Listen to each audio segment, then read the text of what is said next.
A88 üst-üstə qoyulmuş M1 8 kq, M2 2 kq kütləli cisimlərə F 60 Newton qüvvə ilə təsir göstərdikdə onlar birlikdə hərəkət edirlər. Cisimlər arasındakı sürtünmə qüvvəsini hesablayın. Biz indi nə edirik? Bu ümumiyyətlə 2025 toplusunda sürtünmə qüvvəsi başlığının altındakı 80-ci sualdır. İndi M2 görürük ki, ikidir. M1 8 və F 60 Newton qüvvə, bunlar hamısı bir yerdə, yəni bu hər iki kütləli cisimlər bir yerdə 60 Newton qüvvə ilə təsir edirlər. Yəni biz nə edirik? Newtonun birinci qanununa əsasən M2 plus M1 bu ümumi kütləmizdir. Vurulsun təcil bu bərabərdir F-ə. Yəni 60. Təcili biz hələ ki bilmirik və M2 plus M1-i yazırıq yerinə. Yəni 2 plus 8. 10A bərabərdir 60 Newton və A bərabərdir 6 metr bölünsün saniyənin kvadratı. Düzdürmü?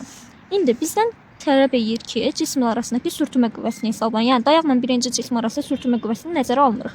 O zaman sadəcə bu hissədəki sürtünmə qüvvəsi bizə lazımdır. Ona görə yenə eyni şəkildə Newtonun birinci qanununun düsturunu yazırıq və sonra tapdığımız təcili bura qoyuruq. Amma burada bizə hansı M lazımdır? Yuxarıdakı M. Çünki niyə? Buradakı sürtünmə qüvvəsi lazımdır bizə, ona görə.